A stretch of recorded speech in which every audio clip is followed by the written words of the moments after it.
Well, hello, true gardeners. Welcome back. So we're in Fort Pierce, Florida today, zone 10A, and we finished this backyard a few weeks ago, and I wanted to take you guys along for this tour. This is a no-grass backyard. I wanted to tell you kind of the plants and trees that we chose for the area, but most importantly, I wanted to share with you guys kind of the whys behind things. You know, when we're planning these projects, and just like you guys, when you're thinking about your garden, thinking about your landscaping, there's some questions that I ask every single one of my clients that really help me and them understand exactly how this space is going to serve you, how you're going to use this space. And the plants and trees are a big part of it, y'all, but I would say the biggest part of the whole thing is making sure that you've allocated exactly what you want to do in the space, whether you're trying to create privacy from a driveway or a two-story building behind you, or whatever it might be, whatever it is that you're looking to create with that space that's going to make you enjoy that space so much more.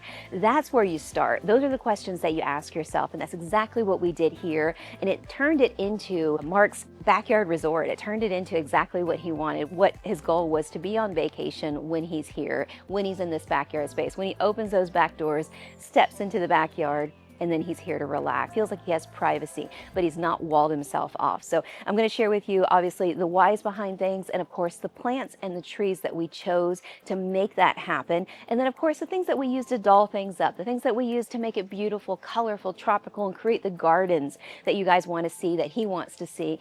But what was most important was making sure that we hit all of the most important things that's going to draw him into this space, to utilize this whole backyard space, and the whys behind it. So, all right, you guys, let's jump right in. All right, you guys, so you can really see that our goal in this backyard space was to create some solid privacy for this area. Not just immediate privacy. You know, it's ideal if you have the budget and you have the access to be able to bring in super large material to create that. But if you do not, then these trees are going to do it in no time. Now, the back of Mark's house here, we have a couple two-story apartments that are quite large. So pop up the before picture of what it looked like, and it just pretty much how it felt like a fishbowl to Mark as he was sitting back here and enjoying his pool area. It was pretty open. So I know that that was really important for him to really get started with kind of getting things going. So we started with the layer effect. Just to give you kind of a point of reference when you guys are looking at your space, just generally how the distance that we're working with here. This is about 63 foot long in this area, and we had exactly 13 foot of space to work with when it came to depth. So if you guys saw a video we posted a couple weeks ago, we talked about how to layer trees and plants in to create this kind of look. Kind of gave you a really good breakdown of that. I'll be sure to put that in the link in the description down below, so you guys check that out if you'd like to see more information on that. But overall, it's not a very big space, as you can see. So we did try to bring in as much layered material as we could. And the first thing that we started with was these two sections. So we've got 3 fishtail palms planted 5 foot on center from one another. They're going to grow together. Now, fishtail palms, for those of you guys who are unfamiliar with them, I'm going to pop up a picture of what those guys look like as they mature. Now, they get all the way up to 27, 30 foot tall. I mean, they get huge. They're absolutely stunning when they're that size. They create this big, long frond that kind of comes out like this and kind of will overflow the palm trees. And I just absolutely love how unique that looks in comparison to all our typical Florida palms.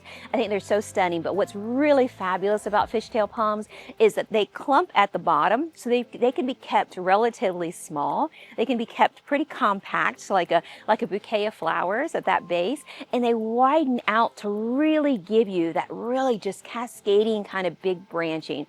It does take time for them to do that. They grow about 2 to 3 foot per year. With good fertilization, I've seen them get all the way up to 4 foot a year of growth. So you really can get them going, especially when they're coming out of a container into the ground.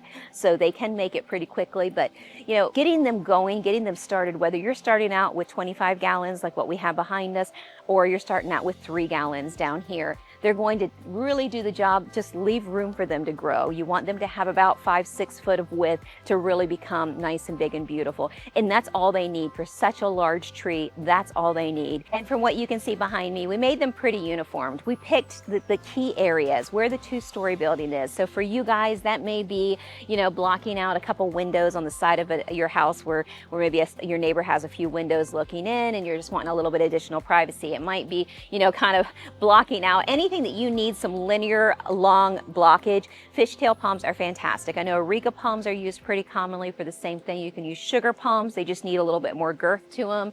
You can use cat palms if you have a shady area. So there are a lot of varieties of trees that you can use for that kind of wall type kind of coverage. But to me, these are some of my favorites. Now you'll notice some of these have some tip burn on them. That's from the combination of the cold and transport time. They're transported and installed on an open truck. So they're gonna get a little bit of that and they'll flush right back out of that because they grow so darn fast. And so our next piece of buffering, because you know, fishtail palms, they're gonna grow in and do what they're gonna do, but pygmy date palms right here, you guys know I love using them because they're gonna offer that secondary tier of coverage. I absolutely could have done, and you can do, those kind of fishtail palms, areca palms, whatever your palm of choice, all the way across the back side of it. But if you hit your key areas where you almost need immediate coverage, where you almost want immediate privacy, hit those most important trees for that particular spot. And if you've got a little bit of room, a little bit of time, bring something in like a cat palm or a pygmy date palm, something that's a little shorter, a little chunkier. But what's great about a cat palm and a pygmy date palm and European fan palms is they usually mature out to a much smaller space. So these pygmies behind us are going to mature out to 10 to 12 foot tall. So that means they're going to have about 4 foot of clear trunk at the bottom, and that whole canopy, the remainder of that kind of size, is going to give you a big triple canopy head of fronds that kind of are real dense and wheat down. And when that happens, you pretty much create almost like a hedge of fronds. And I absolutely love the way they look because they give you long-term benefits for the beauty of a gorgeous little palm tree. And in this particular case, just for some added insurance, just because we had a little bit more room behind the fence and Mark had wanted some additional coverage, we have some Colucia. We have 7-gallon Colucia to the back side of the fence because that's his property as well. And that right there is going to really just kind of become the final wall. It's going to make everything in here pop. It's going to look like, this is his neighbor's Colucia right here. You can really see what kind of a strong, solid wall that looks like. But he didn't want just that all the way around his pool area. And that can kind of give you that walled in feel if you do too much of that. So I love the idea of having them as a backdrop for that solid privacy, for that green screen, but not be the majority, not be the thing that you're looking at. I wanted the layers, the gardens, the palms, and the things like that in front of it to give you almost like there's coverage there and it's like a resort, but you really do get the benefit of having all of these different palm trees growing in together and really layering in, creating additional privacy on top of that. Hey you guys, Bryce here. I just wanted to pop this in real quick and ask if you could like and subscribe to the channel. It really helps show your support and keep these videos going. Also, if you're enjoying the video, please drop a true gardener in the comments. And if you're looking for any help with designing your space, or you have some questions, or you want a master plan created, or you even want a design and installation done, head over to our website. We have 3 short videos that break down our 3 services so you can see which option works best for you. In those videos, we'll go over pricing and locations for the state of Florida. And if you're looking for any products mentioned in this video, we have a link that takes you directly to our Amazon storefront where you should be able to find everything. And also, if you're looking to build your own plant palettes, we also have a link that takes you to our book that helps walk you through designing your own space. Thanks so much for your support, and let's get back to the video. So we knew obviously privacy was important to Mark, and that was one of those questions that I asked him. That was one of the things that we went over, you know, like where exactly do you need the privacy? What are we focusing on? In this case, it's pretty simple to know kind of what we wanted covered, and this is totally gonna do it for him. All right, so now that we found the right material to create some of that privacy for Mark, the next thing was, you know, how to take this 13-foot deep space and do the second thing that he asked for. The second thing that he asked for was to walk out his back door and feel like he's at a resort. And what do the resorts do for you? The resorts, you know, they do such a good job of making you feel like just enveloped in a tropical space. I mean, they don't put it right in your face or put it right on top of you. They create seating sections, they have pool areas, and then they push the gardens out far. So you feel like you've got to walk outside, take that pathway leading out to one garden that leads into the next. They do that to draw you and to enjoy that outdoor space. So I meet with a lot of clients often, and what they're trying, when they're trying to create privacy, their goal is to most of the time put it right up by the patio set, or right, you know, right an island right close to the pool area.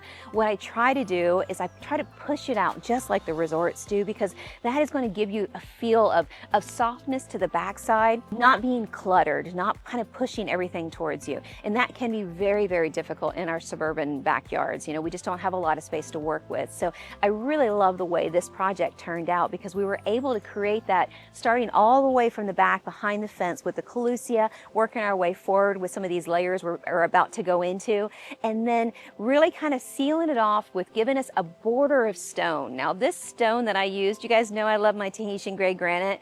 So this is what I have here. I love the way this stone borders and highlights the pavers. When you're sitting up there, I feel like this area is just so clean. This goes all the way around the pool area and from one gate to the next gate, which I absolutely love. I feel like this is such a cohesive plan, so easy to keep things just nice and neat. Again, I think that's what's so great about what the architects do for a resort. They do a fantastic job of making you feel like you're in a garden, in a tropical oasis somewhere. You're not in clutter. You're not in a mess of things. You're not, you know, there's a lot of thought and strategy that goes into that. So speaking of strategy, let's jump into the palms that we chose for this area and the reasons why we chose these palms. You guys are gonna see kind of the whole picture of this space. So if you have a similar area, or if you're in love with these palms, I'm going to hopefully give you enough information on how you can utilize them in your own space. What is the best way to make them work in your garden? So when you have a long distance like we have here, we've got, again, 63 feet, which I know doesn't seem long, but in Florida,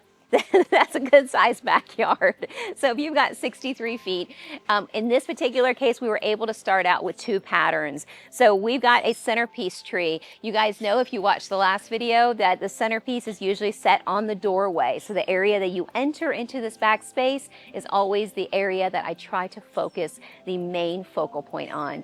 This area, to me, that's very important, because a lot of people want to put it on the center of the pool. This is not centered on the pool or this long expanse of a fence or anything else, or on the house. This is all centered on the first viewing section that you see. If you have 63 feet, in many cases, you can do 2 or 3 highlight areas, which are like focal point areas. That's where you're going to put your impact of your budget, where your palm trees go that you absolutely love, or the plants that you really, really want to see first off, the plants that are going to kind of draw you out into the garden. In this particular case, it's coconuts for Mark. He absolutely loved coconut palms. So that is our centerpiece right here.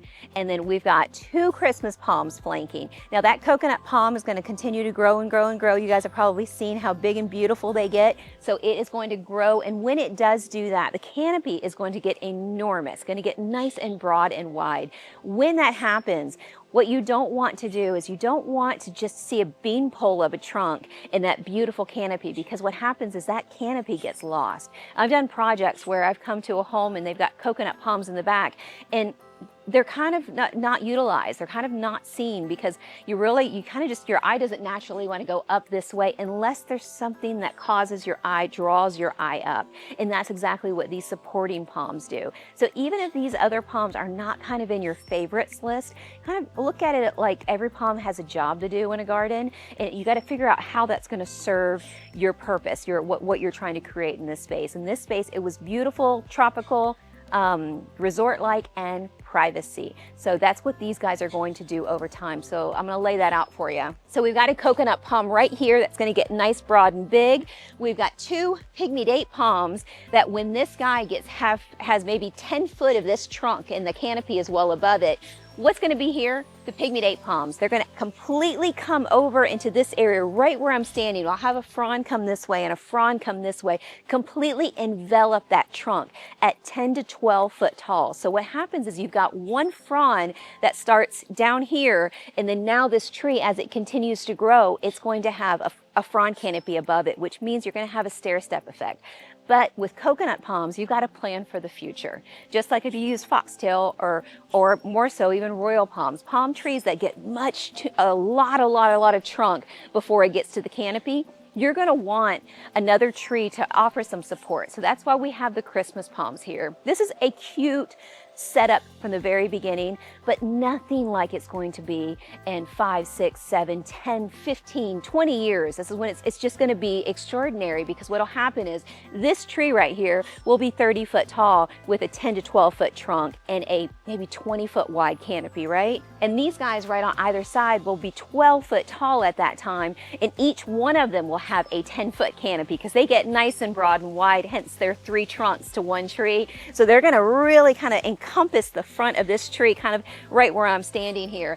And then as a secondary bit of support, we've got the Christmas palms. Now these guys are going to mature out to 16 to 18 foot. So it means they're going to have a lot of trunk. They're going to have enough 6, 7, 8 foot of trunk themselves, and then the canopy well above it. And then that way, all of these palm fronds, what it looks like is that you'll have this as your first tier. Actually, you'll have the plants as your first tier, but you'll have your pygmies as your first bit of wall.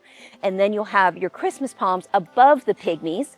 And then you'll have this tree above that. And that layering effect will be so stunning when it comes together. It'll feel like almost a hammock of fronds, like where one frond ends, another one begins. And where that one ends, another one begins. And that's what gives you that tropical feel. That's what gives you that resort garden feel. They do such a good job of that. So just replicating a grouping of these few trees really can take your garden to the next level, y'all. All right, you guys, so I mentioned 2 focal point areas. So let's hop over here in case some of these trees aren't maybe your vibe. Maybe you're like me and you love foxtail palms. Foxtail palms are gonna do the same type of thing. I wanted to anchor this corner because this corner is a big viewing area from the seating section, which is sightline 2 for me. I wanted, when you're sitting and relaxing in that seating section, that this area, which directly behind me is that 2-story, big grouping of apartment buildings, you know, it's just the area that I know that's going to need some coverage. So I wanted to start with something kind of tall here. We've got 2 foxtail palms. They're about 15 foot tall right now, at 14, 15 foot tall right here at planting. And then we've got a 17 foot coconut palm back here. Now that coconut palm again is going to open up. These guys are going to open up. So you're going to almost have frond on frond from this location. But I just love this triangle formation. These guys are going to do a great job of kind of softening the trunk line on this guy. And this guy is going to be an umbrella over top of them. Then we've got some pygmy date palms that are going to help create that wall. These pygmy date palms are going to be above the Lucie behind us. So they're going to kind of come up, become a 12-foot wall, and then you'll have the Lucie just below them at the base. So it's really going to do a nice job of kind of creating your solid wall. Right now, you guys are not going to get the benefit of the backdrop. You're probably wondering why I left this so open. Because of the frost, these Brazilian red cloaks do not look their best. They've been cut back in preparation for future coming growth.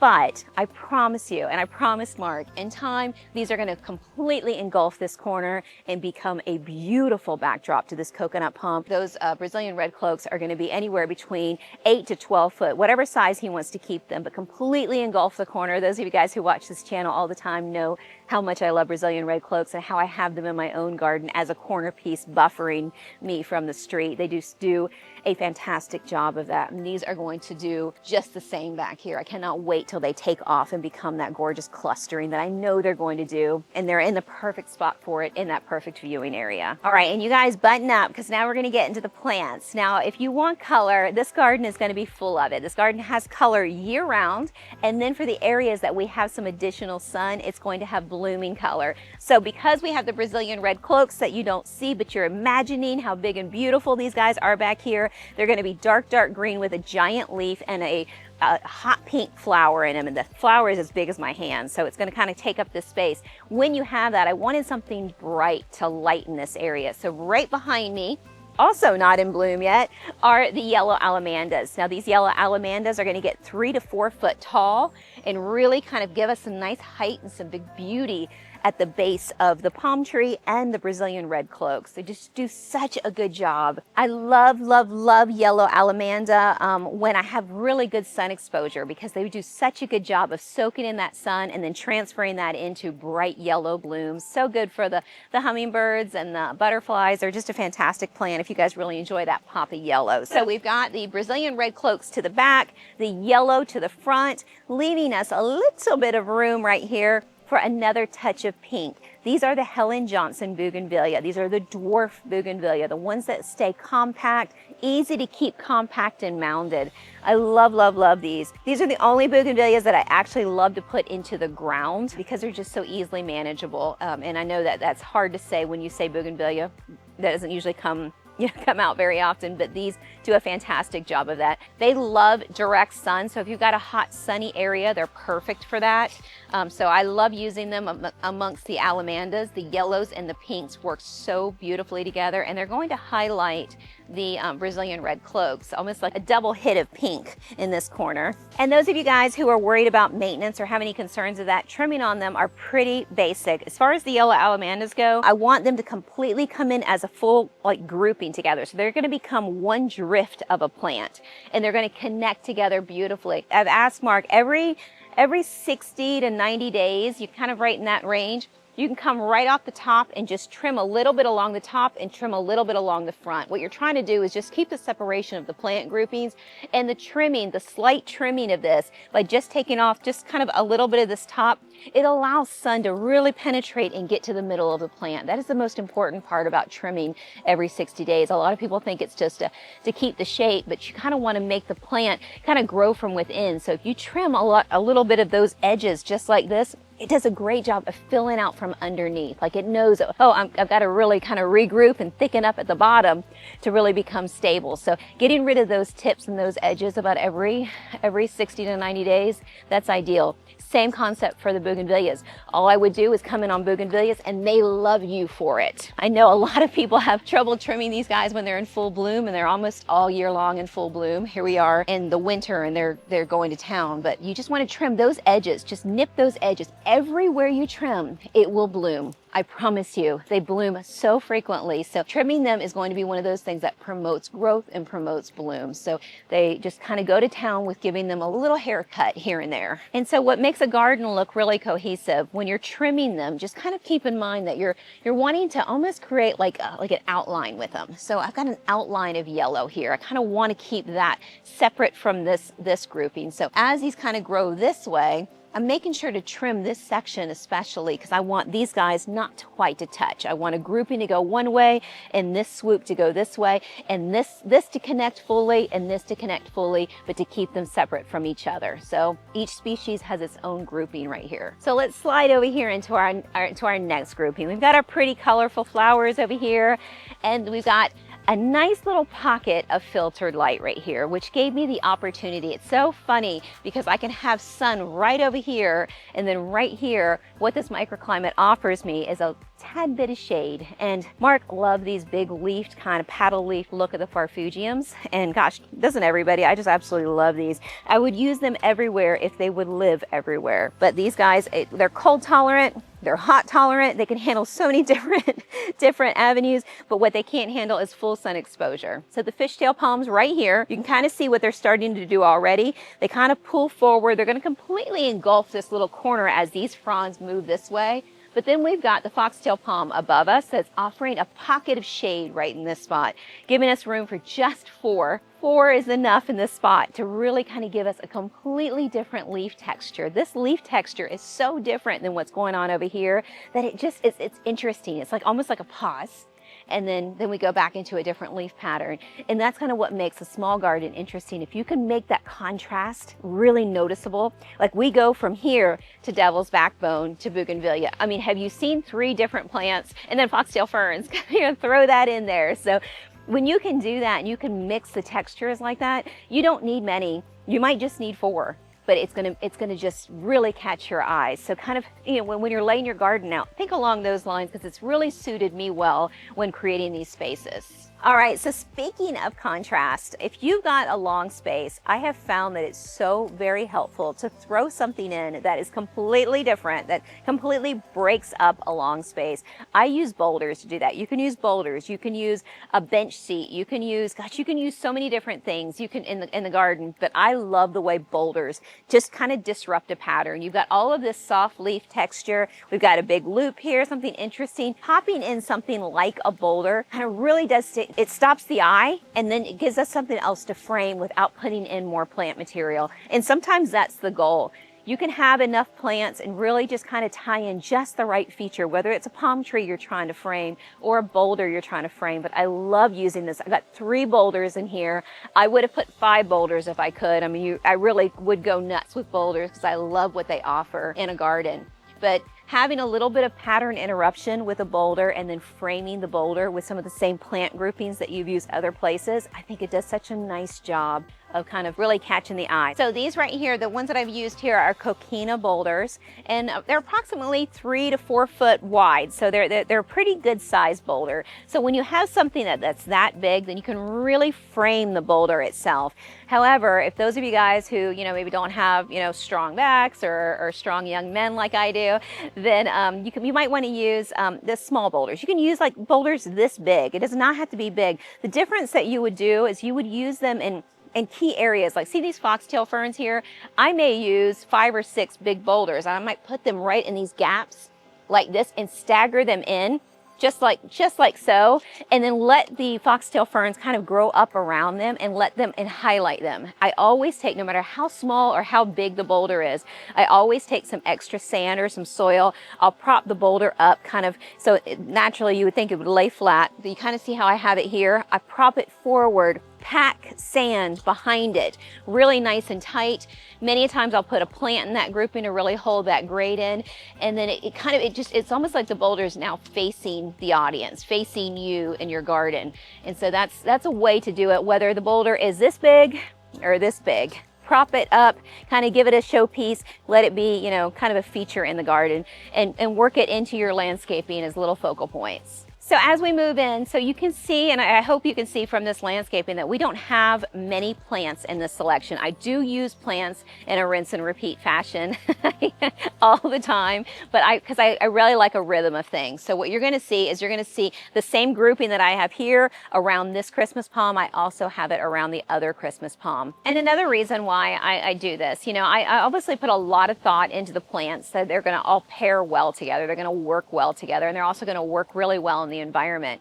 But you don't want to be going to 50 different nurseries for your backyard garden. So what I like to do is I like to find a nice rhythm and work with it. I might only use 4 or 5 blaze copperleafs right here and 4 or 5 red copperleafs to the back, because I don't need 50.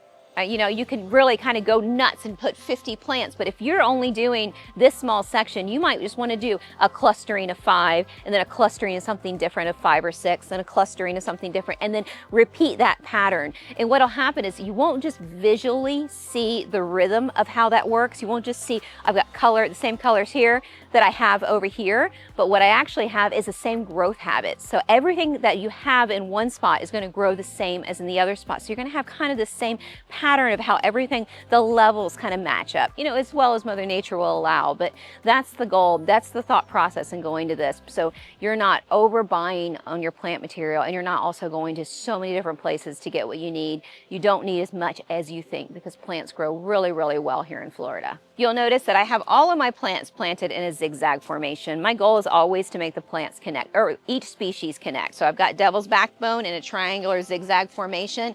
I've got the red copper leaves to the back here, one back pulled forward, one back pulled forward, and the same all the way here. Now, when I'm highlighting a palm tree, you're going to notice that this does a wraparound feel. I want these guys to grow right into this range, this 3.5, 4 foot range, really get nice and tall and really frame this tree, because I don't like the bases of my trees showing, obviously, because I pile things on top of them.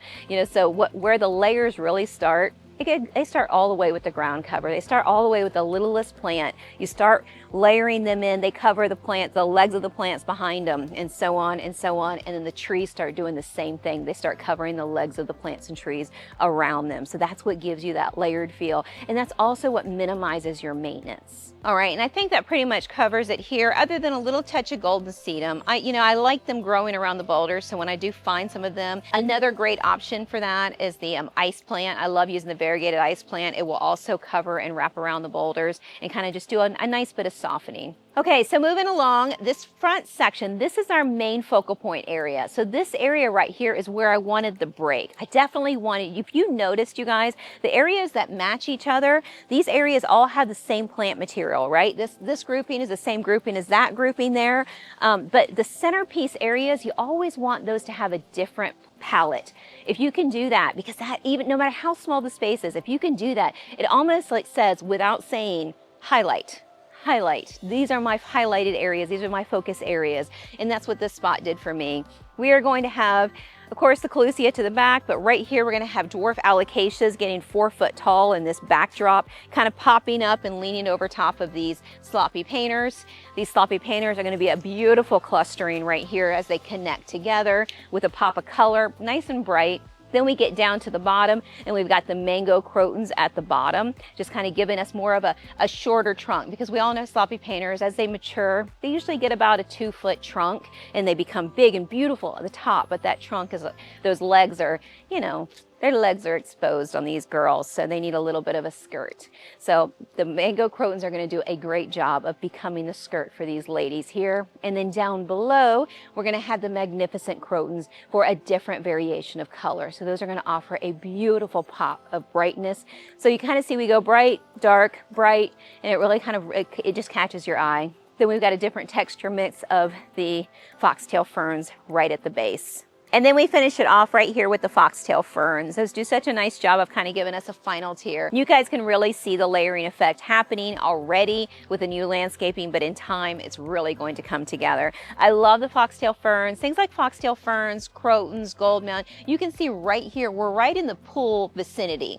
So I usually try to keep my blooming material when I'm planting these gardens. I usually try to keep them to the back or to the furthest part, if it allows. If there's not sun there, obviously we're not working with it. But if at all possible, like the bougainvilleas, you kind of want them as far out to away from the pool line, right along the pool edge. It's ideal to have things like foxtail ferns, Song of India, gold mound, crotons, you know, things along those lines. You'll have to forgive some of these leaves on these crotons, but this is our winter season, and you know, we had a nice little cold snap last weekend, so things are reacting to it. But overall, they do a really good job of not throwing things into the pool, and they don't bloom consistently, so obviously they're not going to throw blooms into the pool. So kind of keep that in mind when you're planning on your garden. All right, so this section right here is pretty much a rinse and repeat to what we had over there. We have another Christmas palm and the same layering techniques underneath this tree here. And then because, and this happens to all of us, one side of our yard maybe gets sun while the other side does not. So the best thing I could think to do is kind of give us a big leaf look. So over there we have the farfugium and some of the other plants that kind of give you that leafy textured look. So what I did is I ended it with a boulder clustering of the dwarf alocasia that can handle a little bit more of the sun. Then we've got split leaf philodendron to the back that are going to do a beautiful job of really camouflaging how low this corner really sits.